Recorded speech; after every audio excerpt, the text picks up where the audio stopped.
이사야 32장 3절 4절 말씀 공독합니다. 이사야 32장 3절 4절 말씀 같이 공독합니다. 보는 자의 눈이 감기지 아니할 것이요 듣는 자의 기울일 것이며 조급한 자의 마음이 지식을 깨닫고 어눌한 자의 혀가 민첩하여 나를 분명히 할 것이라. 아멘. 아멘. 오늘 말씀은 의로운 왕이 통치하시는 세상에서 이루어질 영적인 축복에 대해서 말씀하는 것을 내용으로 하고 있습니다. 의로운 왕이 오셔서 복을 주신다 했습니다. 이어지는 말씀입니다. 먼저 3절 말씀 보면 영적인 눈이 항상 열려 있을 것입니다. 보는 자의 눈이 감기지 아니한다 라고 했습니다. 여호와 하나님의 뜻을 아는 의로운 왕이 인도하실 때 일어날 결과입니다. 의로운 왕으로부터 인도하심을 받은 결과를 말씀하는 것입니다. 계속해서 하나님의 뜻을 알게 될 것을 말씀하고 있습니다. 영의 눈이 열린다. 이것은 하나님의 뜻을 안다는 것을 말합니다. 범죄한 인생에 오는 가장 비극적인 일은 하나님과의 단절입니다. 죄는 하나님과 우리 사이를 단절시키는 것입니다. 근데 영적인 회복이 시작된 사람들은 이제 그 눈이 열려서 또 단절이 끊어지게 되고 또 다시 이제 하나님과 연결이 된다는 것입니다.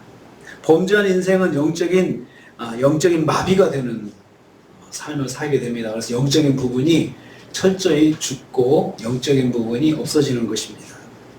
의로운 왕의 인도를 받는 회개한 인생은 하나님의 뜻에 순종하는 삶을 살게 될 것입니다. 그래서 하나님의 뜻에 합당한 길, 하나님께서 기뻐하시는 길, 생명의 길을 볼 수 있게 됩니다. 그래서 영적인 눈이 열리면 제일 먼저 하나님의 뜻을 깨닫게 됩니다. 그래서 그 눈이 감기지 않고 계속해서 하나님의 뜻을 보고 하나님의 말씀을 알게 된다는 것입니다. 의로우신 왕이신 주님께 인도받는 생명은, 인도받는 영혼은, 인도받는 성도는 생명의 길로 걸을 수 있게 되는 것입니다. 두 번째로 영적인 귀가 항상 열려 있을 것입니다. 3절 후반부입니다.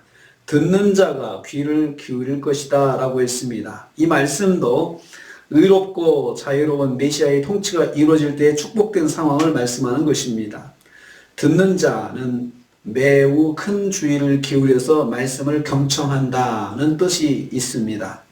하나님 말씀에 귀를 기울여 듣고자 하는 성도는 반드시 그 마음의 태도를 버리지 않고 계속해서 유지하게 된다는 것입니다. 그러니까 영적으로 회복된 사람은 계속해서 귀가 하나님 말씀을 들으려고 기울여서 계속 기울여가지고 주의를 기울여서 들으려고 한다는 것입니다. 의로운 왕이신 메시아께서 통치하시는 세상에서 하나님의 백성들은 귀를 하나님 말씀을 듣는데 우선적으로 사용하게 됩니다. 즉 말씀을 사모하여 간절히 듣기를 원하는 삶을 살게 된다는 것입니다. 그래서 하나님의 말씀을 듣고 말씀에 순종하는 삶을 살게 됩니다. 그래서 이스라엘 백성들이 온전한 그 영적인 회복이 일어날 때는 그때가 메시아가 오셔서 그리스도가 오셔서 세상을 통치하시는 날인데, 그때 그 세상의 특징은 뭐냐면 먼저 영적인 눈이 열려서 항상 하나님 말씀 보고, 그 다음 영적인 귀는 항상 귀를 열어가지고 하나님 말씀을 들으려고 하는 그러한 삶의 모습을 가지게 된다는 것입니다. 그래서 하나님의 말씀을 듣고 말씀에 순종하는 삶을 살게 됩니다. 의로우신 왕이신 주께 인도받는 성도는 하나님 말씀을 적극적으로 듣게 됩니다. 그래서 우리도 은혜 받으면 항상 말씀에 귀를 기울이죠. 은혜 받은 사람의 특징이죠. 그 순간, 은혜 받은 순간이 온전하게 주님께 사로잡힌 순간이거든요. 하나님께서 완전히 그 삶을 통치하시는 그 모습인데, 그때 보면은 귀가 항상 말씀을 들으려고 하고 있고, 눈은 항상 하나님을 바라보는 그런 모습을 갖게 되는 것을 볼 수가 있습니다. 세 번째는 4절 말씀입니다. 마음의 복과 말의 권세를 주실 것입니다. 조급한 자의 마음이 지식을 깨닫는다고 했습니다. 이 조급한 사람은 아무리 진지하게 선포되는 말씀이라도 한 귀로 흘리는 경솔한 사람을 말하거든요. 근데 그런 사람들이 변하는 것입니다. 그런 사람들이 이제 변화를 겪어서 이제 말씀을 듣는 사람이 되는데 이건 유다의 과거의 모습입니다. 유다가 그랬죠. 이스라엘이 그랬습니다. 선지자가 아무리 말씀을 선포해도 그 말씀을 경솔하게 여기고 무시하고 멸시하고 그랬잖아요. 그랬던 유다의 그 과거가 변해서 하나님 말씀에 귀를 기울인다. 그래서 마음이 지식을 깨닫게 된다. 하나님 말씀을 깨닫게 되는 사람이 된다는 것입니다. 이러한 자들이 하나님을 아는 지식을 깨닫게 된다는 말씀입니다.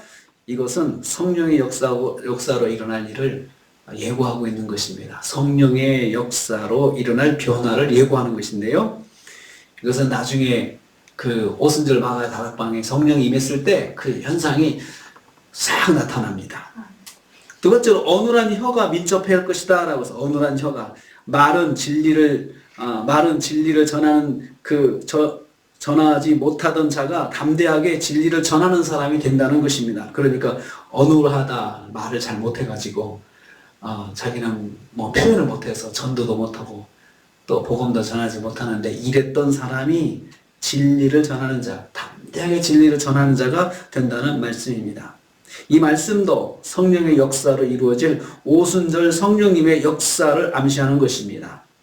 갈릴리 출신 베드로가 성령의 능력으로 담대하게 복음을 전하는 자가 되었다는 것을 사도행전 2장에 말씀하고 있습니다. 이 일은 어눌한 혀가 복음을 전하는 자가 된다.